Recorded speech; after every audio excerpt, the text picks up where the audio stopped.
اعوذ باللہ من الشیطان الرجیم، بسم اللہ الرحمن الرحیم۔ آج ایمان افروز واقعات آپ کو جو سنانے کا سلسلہ ہے وہ بھی کافی دنوں سے میں آپ کو کچھ نہیں سنا سکا۔ آج ایک حجاج کے زمانے کا ایک واقعہ اور حضرت حسن بصری رضی اللہ تعالیٰ عنہ کا۔ حضرت حسن بصری ولی اللہ تھے اور حجاج بن یوسف جو ہے وہ بڑا سخت بادشاہ تھا، اور کوئی بات ہوئی تو اس نے حجاج نے اپنے سپاہیوں کو حکم دیا کہ حضرت حسن بصری کو گرفتار کر کے لایا جائے۔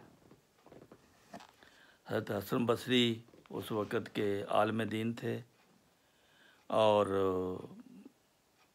ولی اللہ تھے، دعا گو بزرگ تھے۔ ان سے بادشاہ جو ہے حجاج وہ ناراض ہو گیا اور اس کی گرفتاری کا حکم دے دیا۔ تو جب آپ کو پتہ لگا کہ سپاہی مجھے پکڑنے آ رہے ہیں تو آپ نے بھاگ کر حضرت حبیب اجمی رحمہ اللہ تعالیٰ کے عبادت خانے میں وہ چھپ گئے۔ یہاں وہ اپنی عبادت کرتے تھے۔ حضرت حبیب اجمی یہ آپ کے شاگرد بھی تھے۔ وہاں چھپ گئے۔ سپاہیوں نے ان کو داخل ہوتے ہوئے دیکھ لیا کہ وہ عبادت خانے میں چھپ گئے ہیں، تو سپاہی اندر داخل ہو گئے وہ عبادت خانے میں اور آپ کو تلاش کیا، لیکن آپ ان کو نہ مل سکے۔ سپاہیوں نے حضرت حبیب سے پوچھا کہ وہ کہاں چھپے ہیں، ادھر آئے ہیں بھاگ کر۔ آپ نے جواب دیا کہ وہ میرے عبادت خانے میں ہے، یعنی آپ نے جھوٹ نہیں بولا۔ تو اگر تم اس کو نہ دیکھو تو اس میں میرا کیا قصور ہے، جاؤ اور اس کو پکڑ لو۔ وہ لوگ دوسری بار پھر اندر گئے، سارا عبادت خانہ تلاش کیا، وہ نظر نہ آئے۔ اخیر وہ ناکام و نامراد واپس چلے گئے۔ پھر حضرت حسن بصری عبادت خانے سے باہر تشریف لائے اور حبیب سے کہا کہ اے حبیب، تو نے میرے استاد ہونے کے حق کا لحاظ نہیں کیا، یعنی میں تیرا استاد تھا، تو نے ان کو بتا دیا سیدھا سیدھا کہ میرے عبادت خانے میں ہیں، میرا پتہ بتا دیا۔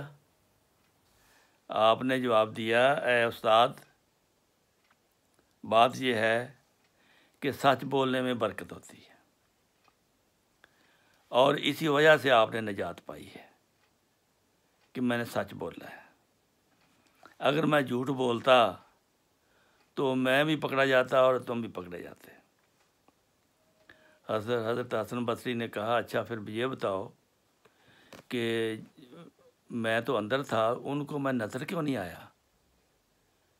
آپ نے کیا کیا؟ اس نے کہا میں آیت الکرسی پڑھتا رہا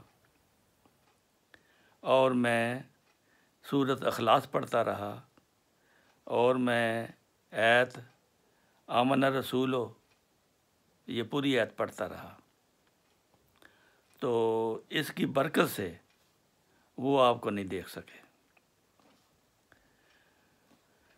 تو میں نے کہا اے خدا، حسن کو تیرے سپرد کیا، تو اس کا اب محافظ ہے۔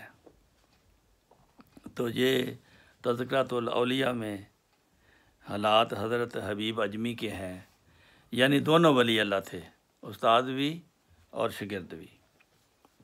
اسی طرح کا ایک واقعہ حضرت مرزا غلام احمد قادیانی فرماتے ہیں کہ ایک مرتبہ میں نے امرتسر ایک مضمون بھیجا، ایک پریس کو کتاب چھپنے کے لیے بھیجا، تو رلیا رام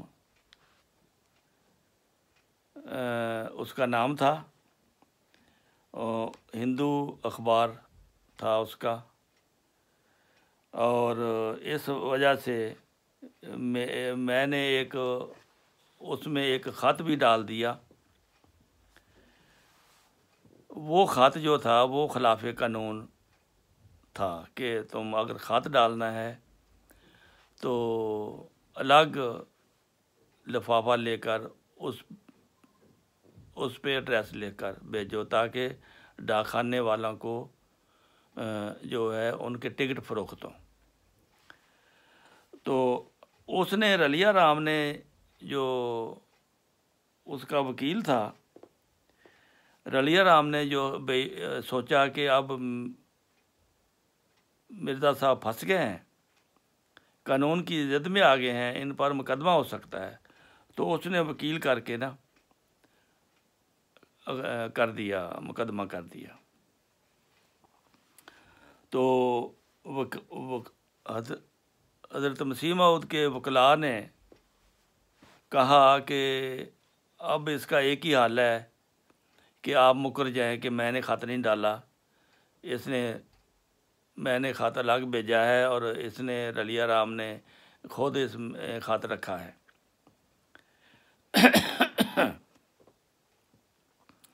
تو یہ مشورہ دیا گیا حضرت مرزا غلام احمد قادیانی کو کہ آپ مکر جائیں، اور آپ نے کہا کہ میں مکر کیسے جاؤں، میں تو جھوٹ نہیں بول سکتا۔ عدالت میں جب پیش ہوئے تو وہ مقدمہ جب پیش ہوا تو ان کے وکیلوں نے کہا کہ اگر تم نے جھوٹ نہیں بولنا تو پھر یہ آپ کو سزا ہو سکتی ہے، ہم کچھ نہیں کر سکتے۔ آپ نے فرمایا مجھے اگر سچ بولنے سے سزا ہوتی ہے نا تو ہونے دو، لیکن میں جھوٹ نہیں بولوں گا۔ جب آپ مجسٹریٹ کے سامنے پیش ہوئے اور یہ سارا واقعہ سنایا کہ میں نے پریس کو مواد بھیجا تھا اور اس کے ساتھ ایک خط بھی لکھ دیا، وہ جو مواد کے متعلق ہی تھا، کوئی اس سے الگ بات نہیں تھی، تو میں نے یہ سمجھا کہ رلیا رام کو، پریس والے کو سمجھانے کے لیے اس کو اس طرح کرنا یہی لکھا ہے میں نے اس کے مواد کے بارے میں۔ تو میں اس کو نہیں سمجھا کہ یہ مضمون الگ ہے۔ تو ڈاک خانوں کا افسر جو تھا وہ بھی آیا ہوا تھا، وہ مدعی تھا۔ ڈاک خانوں کے افسر نے بہت زور دیا کہ سر اس کی یہ سزا بنتی ہے، آپ اس کو سزا دیں، مگر مجسٹریٹ نے ان کی کوئی بات نہ سنی۔ مجسٹریٹ کی سمجھ میں یہ بات آ گئی، اللہ تعالیٰ نے اس کو بصیرت دی کہ یہ شخص جھوٹ نہیں بول رہا، اور یہ اس کا جو کاغذ ہے، جو خط ہے، وہ بھی اس کے متعلق ہی ہے جو اس نے چھپانے کے لیے دیا ہے۔ تو ڈاک خانوں کے افسر نے جب یہ باتیں سنا کر، تو آپ نے کہا کہ میں کیوں کر جھوٹ کے بغیر گزارا نہیں ہو سکتا۔ سچ تو یہ ہے کہ اس کے بعد افسر نے مجھے باعزت طور پر رخصت کر دیا، اور یہ سچ بولنے کی برکت سے اس نے کہا کہ میں سمجھ گیا ہوں آپ کو کوئی سزا نہیں بنتی، کیونکہ یہ آپ کا مضمون جو ہے وہ اسی کے متعلق ہے، خط بھی اسی کے متعلق ہے، اس لیے اگر ایک لفافے میں ڈال کر بھیج دیا تو اس میں کوئی حرج نہیں ہے۔ یہ سچ کی برکت سے آپ کو اس عدالت نے پھر بری کر دیا۔ یہ دو واقعات سچ بولنے کے لیے، باقی انشاءاللہ پھر آپ کی خدمت میں حاضر ہوں گے۔ السلام علیکم ورحمۃ اللہ وبرکاتہ۔